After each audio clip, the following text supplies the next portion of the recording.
Après avoir passé Aigues-Mortes, on s'est pris un vent à décoiffer un chauve. Et je sais de quoi je parle. On a longé le littoral jusqu'à Agde sous une bruine suffisamment persistante pour mettre notre volonté à l'épreuve. Arrivé 18 h, on s'est empressé de trouver un spot pour nous mettre à l'abri. Le vent a secoué la tente toute la nuit, mais au petit matin, tout était calme à nouveau. Il était temps pour nous de rejoindre le canal du Midi. Le canal du Midi, c'est 240 km de cours d'eau creusés entre 1666 et 1681 dans le but de faciliter le trafic fluvial de marchandises. Après avoir perdu de l'intérêt au 19e siècle avec l'arrivée du train, il retrouve aujourd'hui tout son attrait grâce à son aménagement.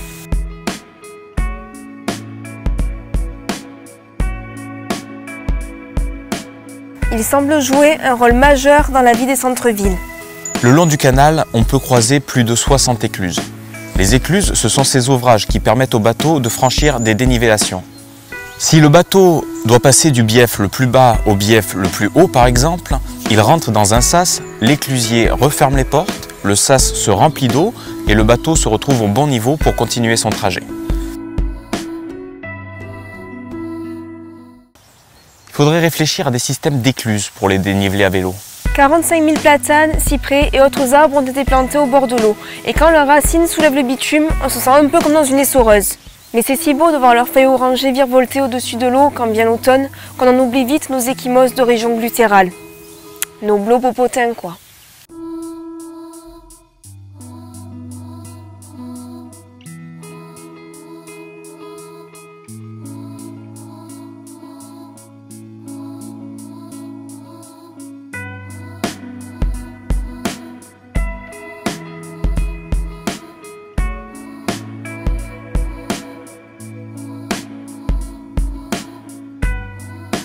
La vie est paisible au bord du canal et pour les gens comme moi qui ont un assez mauvais sens de l'orientation, un très mauvais sens de l'orientation, c'est un véritable repère qui passe par les plus belles villes d'Occitanie et de Nouvelle-Aquitaine. Le cours d'eau classé au patrimoine mondial de l'UNESCO est encore en cours d'aménagement et certaines parties sont plus agréables que d'autres. Mais dans l'ensemble, cette artère d'eau douce appelle à la sérénité.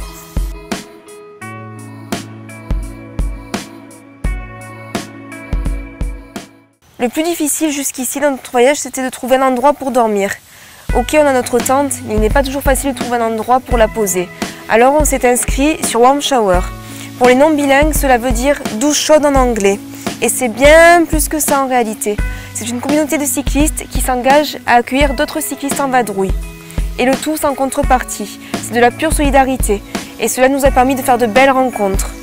Notre première hôte, c'était Manuel. On débarque chez lui tellement peu habitué à cette générosité non intéressée qu'on a dû le remercier une bonne quinzaine de fois. Manuel, c'est le genre de gars, quand il sort de chez lui le matin, il regarde les nuages pour connaître le sens du vent. Alors que toi et moi, quand on regarde les nuages, c'est pour voir s'ils ont une forme marrante. À vous.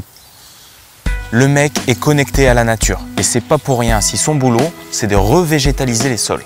Avec Manon, on a vécu 2 ans à Touette-sur-Var, un petit village magnifique dans les Alpes-Maritimes.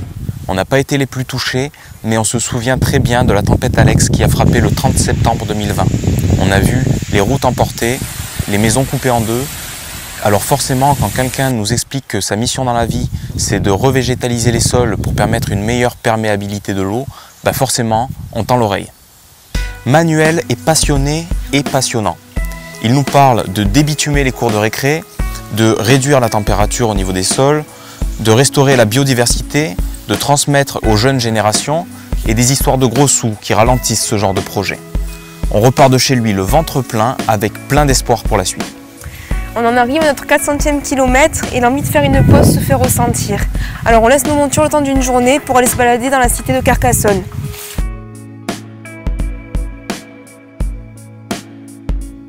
Les premières pierres de la cité ont été posées en 122 avant Jésus-Christ par les Romains. Ils ne devaient certainement pas se douter que 2 millénaires après, nous serions des milliers de touristes à arpenter les rues dans le but de trouver le meilleur cassoulet. Ça peut faire sourire, mais l'histoire de Carcassonne est intimement liée à une histoire de Boustify. Dame Carcasse, se voyant assiégée par l'armée de Charlemagne, aurait balancé un cochon du haut des remparts pour montrer à ses ennemis que la cité avait encore suffisamment de vivres.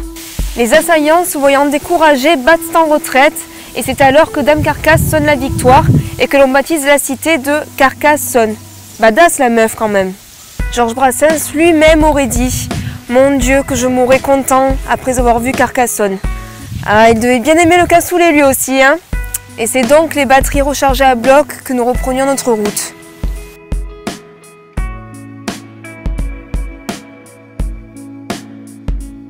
Bon, c'est bien gentil cette petite balade au bord du canal. Mais avec le projet Fourche de vélo, on s'était fixé une mission. On avait pour objectif d'apporter des éléments de réponse à la question « Comment se cultive le monde ?» Et ce qu'il y a de bien avec cette question, c'est qu'on peut la comprendre aussi bien par le biais de l'agriculture que par le biais de la culture. Deux sujets qui nous passionnent au plus haut point. On a voulu commencer notre enquête avec un pilier essentiel de la culture, le jeu. Alors forcément, quand on est passé par Toulouse, on ne pouvait pas traverser la ville sans s'arrêter dans le panthéon du jeu de société.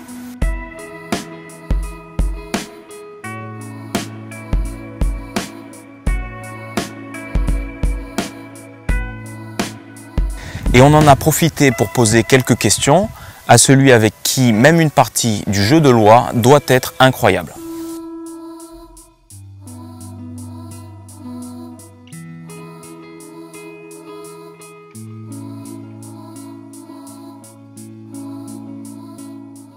Ah ouais, carrément. Un des plus fervents jeux du genre, c'est un jeu qui s'appelle Wingspan, qui est un jeu avec un oiseau qu'on voit un peu juste là-bas.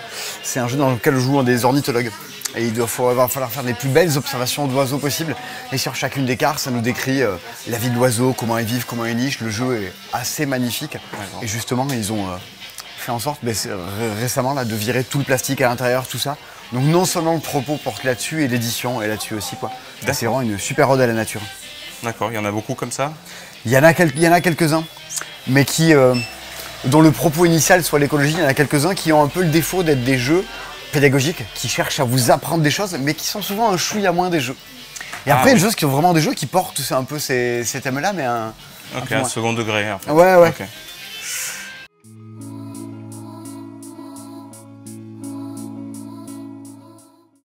En fait, il y a plein de trucs qui sont faits maintenant pour se jouer avec quelques cartes qui s'embarquent partout. Notamment, eux, c'est un peu le truc ultime du genre.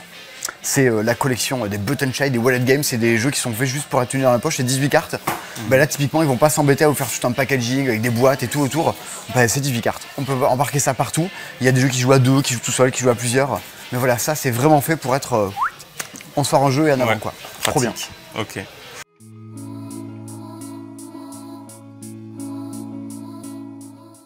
Ah. Alors oui, le traitement des jeux de société va vachement différer selon si on est dans des pays chauds ou dans des pays froids. Les pays latins ont tendance à moins pratiquer le jeu de société tel que nous on l'entend, alors que dans des cultures nordiques, scandinaves, germaniques, c'est beaucoup plus joué. Parce que ça a trait aussi à des traits sociologiques, de dire nous en fait qui ont une culture sans doute je suis plus influé par l'Espagne, on sort, on est dans la rue, on n'est pas nécessairement toujours chez nous, alors que des gens qui ont tendance à être plus chez eux, comme des Allemands qui passent moins de temps que nous à table, parce qu'ils passent pas autant de temps à manger, en fait ils jouent à des trucs, parce qu'ils sont chez eux, parce qu'ils ont... Donc la culture influe aussi sur la façon dont on a de jouer. Et donc nous en France on se situe où à peu près? On est à mi-chemin entre les deux, clairement. Mais on est quand même un pays qui joue pas mal à des jeux de société.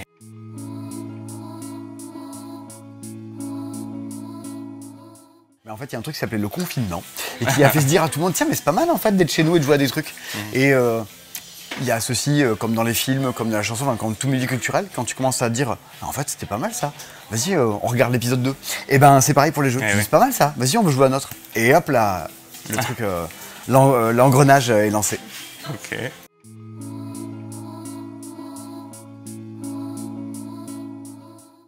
Ouais, alors... Entendons le monde un peu, la vision américaine des choses, on va dire, un peu un peu dans les mondes européens, tout ça.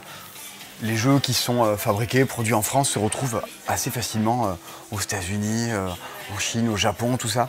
Après, il y a des jeux qui sont estampillés très culturellement et qui ont une existence dans le pays parce que culturellement, ils y sont joués. Par exemple, nous en France, on joue beaucoup aux petits chevaux. Oui. Si tu essaies d'implanter ça en Thaïlande ou autre part, ils vont te dire mais qu'est-ce que c'est que ce truc que tu jettes des dés pendant des plombes et il se passe absolument rien. Il y a quand même des trucs qui sont liés à une culture et à une transmission orale qui sont plus difficiles à être apportés ailleurs, quoi. Mais en fait, il y a des tas de jeux auxquels nous on joue sur des versions occidentalisés, on va dire, qui sont en fait des jeux traditionnels japonais ou autres, et qui sont adaptés pour que ça parle nos codes. Il n'y a pas d'idéogramme, ils ont enlevé 2-3 règles pour avoir des trucs un peu baroques, comme si en fait tu faisais jouer à la belote dans un autre pays mais que tu mettais les cartes dans l'ordre. Ah d'accord, ok. Par exemple. Ben, nous, il y a plein de jeux dans le magasin qui sont des jeux sur de cet ordre-là. D'accord, d'accord, d'accord.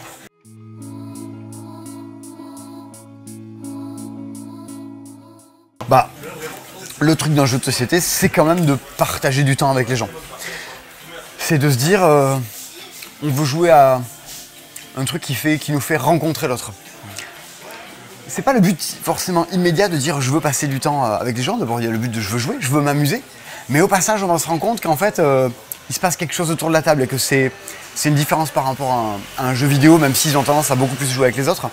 Ben en fait, on voit l'autre, on voit ses réactions corporelles, machin, on voit, ça nous permet de mieux comprendre l'autre. Et au passage, dans tout plein de jeux qui sont dits un peu de stratégie, de réflexion, ben c'est aussi des manières de comprendre comment les choses s'organisent, dont elles sont pensées, d'optimiser les choses. On a tendance, c'est pour ça qu'il y a beaucoup d'ingénieurs qui jouent beaucoup à des jeux. Ah ouais. Ouais, c'est un public qui joue énormément à des jeux, les ingénieurs, parce qu'il y a ce côté un peu de j'optimise, je fais les meilleurs coups possibles. Donc le jeu, ça connecte avec les gens, et puis même, ça peut permettre de choper une certaine logique un peu mathématique ou scientifique un peu plus. Ouais. D'accord.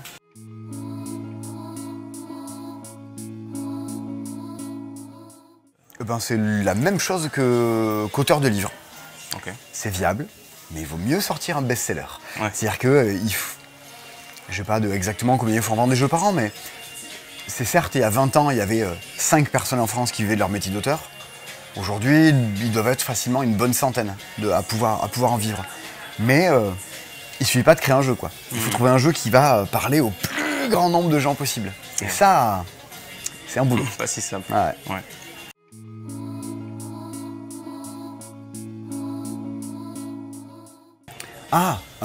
Alors, les trucs les plus joués, ça reste, je pense, les petits jeux de cartes.